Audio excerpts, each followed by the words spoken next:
Shalom,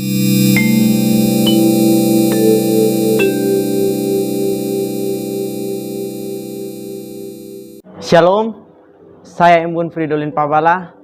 Terima kasih sudah klik video ini dan selamat datang di channel Irene Ministry Official. Kata Irene dalam bahasa Yunani adalah suatu bahasa yang menggambarkan damai sejahtera, dan kata ini terlihat di dalam Alkitab Perjanjian Baru.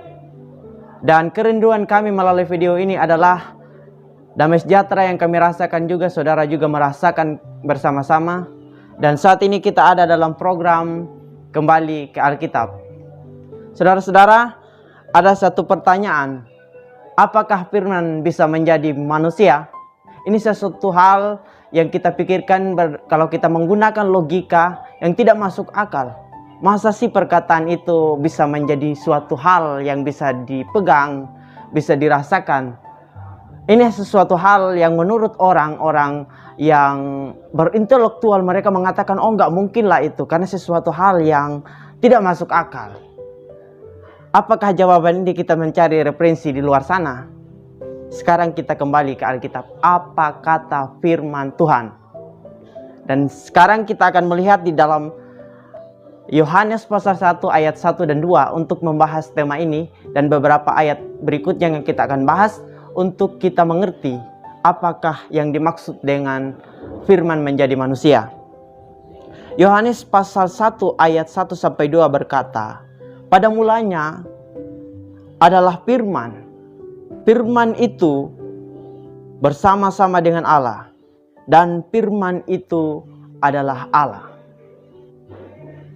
Untuk kita memahami maksud daripada teks ini sebagai landasan kita untuk memahami firman menjadi manusia, untuk itu saya akan memberikan penjelasan berdasarkan Kejadian pasal 1 ayat 2 sampai 3 dengan berkata demikian, bumi belum berbentuk dan kosong, gelap gulita menutupi samudra raya, dan roh Allah melayang-layang di atas permukaan air.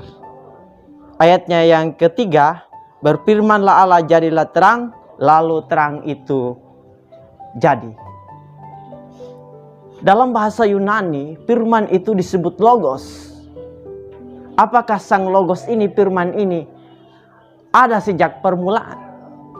Ayat ini menegaskan kepada kita dan memberikan suatu kebenaran yang konkret kepada kita, bahwa sang logos sudah ada sejak permulaan zaman. Dikatakan di sini, di dalam Yohanes, firman itu logos bersama-sama dengan Allah, Theos. Dia sudah bersama-sama dengan Allah. Perhatikan pada kalimat yang ada di dalam Kejadian pasal 1 ayat 3, di situ dikatakan berfirmanlah Allah. Berarti ketika dia mengeluarkan firman itu, firman yang dikeluarkan itu adalah sang logos. Ketika Bapa mengeluarkan firman sehingga berdampak suatu ciptaan, yang dikeluarkan itu adalah perkataan, yaitu firman.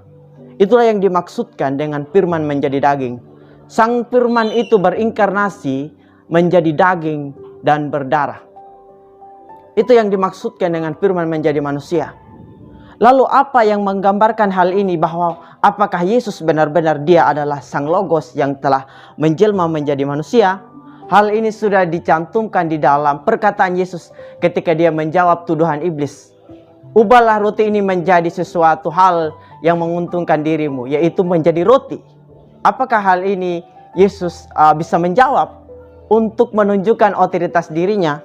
Saudara-saudara, kita lihat jawaban Yesus terhadap tuduhan iblis di pencobaan di padang gurun dalam Matius pasal 4 ayat 4. Tetapi Yesus menjawab, ada tertulis, manusia hidup bukan dari roti saja, tetapi dari setiap firman yang keluar dari mulut Allah.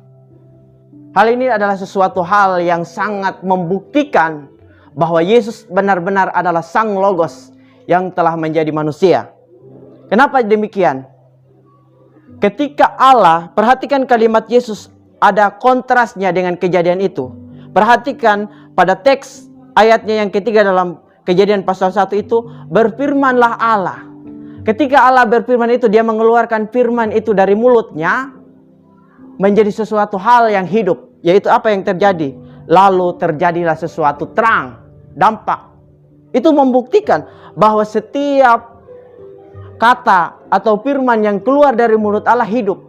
Apakah Yesus adalah bukti demikian? Ya, memang Yesus membuktikan bahwa dia adalah Sang Logos yang sejak permulaan sudah ada.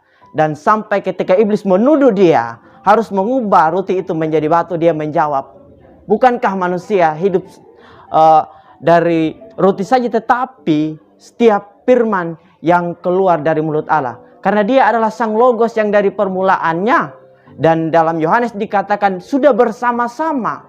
Injil Yohanes mengatakan sejak permulaan dengan Allah. Bukan Yesus dibuat, bukan Yesus diada-adakan oleh Allah, diciptakan oleh, bukan malaikat, tetapi dia ada sejak permulaan zaman. Itulah yang dimaksudkan. Ada kontrasnya, bahwa dia adalah yang pertama dan juga yang terakhir. Itu yang dikatakan oleh kitab Injil Yohanes pasal 1 ayat 1 dan 2.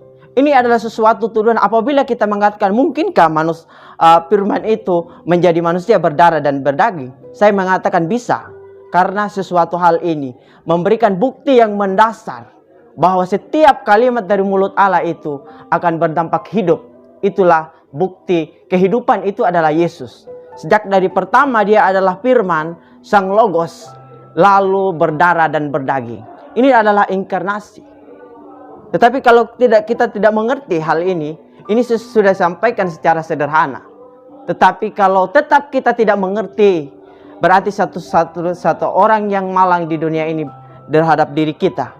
Karena hal tersebut ini sudah menjelaskan secara realitas dan sudah memberikan suatu kebenaran yang konkret kepada kita, bahwa Yesus adalah Sang Logos yang ada sejak permulaan, dan dia adalah Alfa dan Omega juga.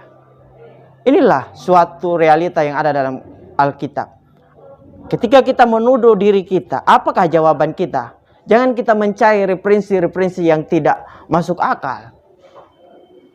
Sekarang Alkitab sudah menjawab saya dan saudara, bagaimana firman itu menjadi manusia. Untuk apakah firman itu harus menjadi manusia? Itu manusia sudah berdosa.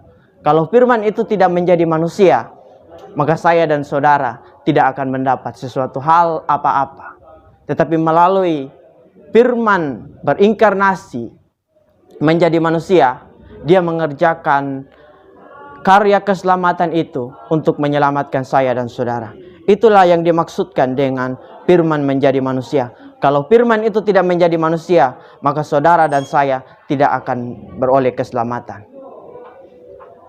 Kiranya apa yang kita belajar hari ini boleh memberikan satu informasi yang sederhana dan kita gampang mengerti tentang maksud daripada firman menjadi manusia berdasarkan teks daripada Yohanes pasal 1 ayat 1 dan 2. Dan kita sudah membaca tadi Kejadian bagaimana kita membuktikan Yesus itu ada sejak permulaan itu dalam wajah Sang Logos itu. Dan kemudian dia berinkarnasi dan membuktikan dirinya itu ketika dia dituduh oleh setan dalam Matius. Tadi kita sudah bahas bahwa ketika dia dituduh oleh setan, dia membuktikan bahwa dia adalah bukti daripada firman yang keluar dari mulut Allah itu dan mendapatkan hidup. Bahwa dia adalah firman yang berdaging dan berdarah. Itu yang dimaksudkan dengan firman menjadi manusia. Kiranya memberkati saya dan saudara. Jangan lupa subscribe, jangan lupa like, komen, and share untuk membagikan video-video ini kepada sesama kita bagi mereka yang belum menemukan jawaban. Karena jawaban kami bukan berdasarkan kami sendiri sebagai manusia yang sederhana. Jawaban kami adalah Alkitab. Karena barang siapa yang bertanya kepada Tuhan, Alkitab harus menjawab. Jangan cari kemana-mana jawaban. Kiranya video ini memberkati saudara-saudara semua. Tuhan Yesus memberkati. Shalom.